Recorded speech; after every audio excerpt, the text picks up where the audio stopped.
Israel. Amen. Nika udumo umdali wesihlanu. Umenze umkhawulo yonke.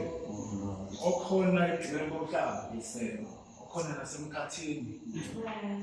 Okhande lezinganezi esikhanyisa lomhlaba nenyanga nesiyibona ikhanyisa lomhlaba. Yes, right. Nelanga elikhanyisa emini. Yes, Konke lokhu kungamandla kaNkulunkulu. yes, Nika inkulunkulu we recognize the spirit some prophet William Sanders County. yes, Nika inhlonipho enkulu umholi webandla laThixo nengcwele zikaKristu.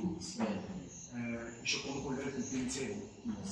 Sometimes ukuze ubone ugqoko lomholi kudinga ukuthi umove from your comfort zone somewhere. yes, And compare. yes, I'm not trying to be political but Israeli, but I can see ukuthi ugqoko lwaNkulunkulu lekiye. yes, Comparing him to someone. yeah, Ngoba lithi izwi abanye wabenza Yes, sir. abaprofethi, yes, abanye wabenza abavangeli, yeah, abanye wabenza abafundi. yes, sir. As far. Yes, sir. Sometimes Yes, sir. ukhona umuntu ohlala naye i-pressures ohlala nawe ungayiboni. Yes, sir. Ungaboni nokuthi ibekwe kukhona okubekiwe kuyona. Yeah. But you need to move somewhere and see. Yes, sir. Then come back and realize. Yes, sir. Now, Yes, sir. Yes, sir. I'm not trying to be nice or something, but I'm speaking something that is within me. Yes, sir. Because I have seen. Yes. Recently, I have seen. Yes, sir. Ukuthi angilahlekile la. Yes, sir. Amen. Kubafundisi.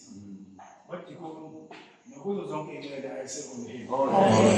When we deal, All is well with us. all is well with me. Afushane Masraeli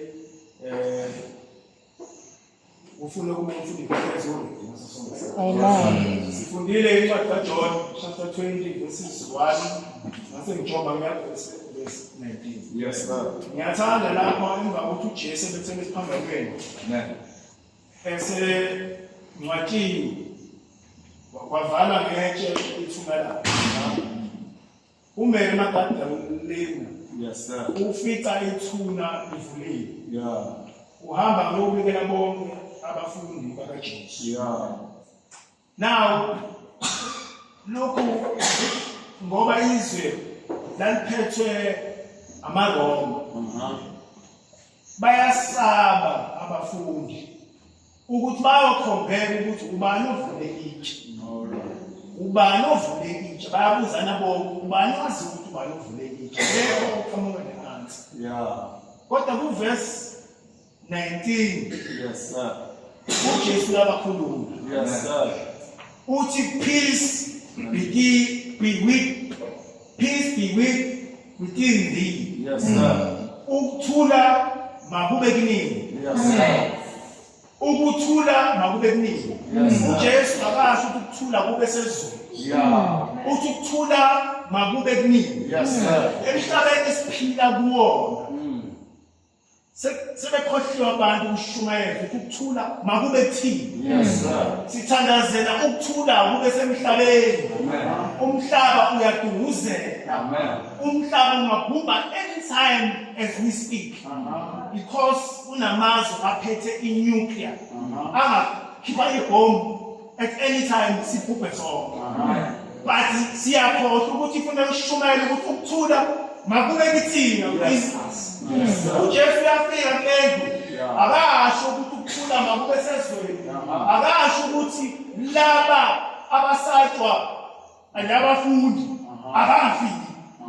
Akasho ukuthi abafundi abavikeleke kulabantu abangaphandle. Uthi kodwa ukuthula makube kunini. Bonke kuqala la kithi. Emhlabeni siphile emhlabeni odukuzela.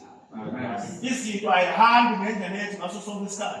But ukuthula makube kuthini. Kukho konke okwenzakalayo sivuka senkonzweni besibuza ukuthi laba bayaphi yini abayithulayo enkonzweni. Kodwa kufanele sazi singaphenduli sithi ukuthula makube kuthini.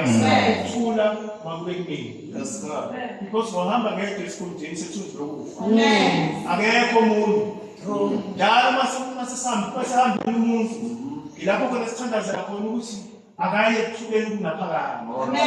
Ukuthula-ke lokhu okuthina asikuthandaze kusemanje, singabuki inhlupheko zalomhlaba, singabuki omunye ukuthi unani nomunye ukuthi unani, but peace must be within us. And lastly, ukuthula must be between me and my God.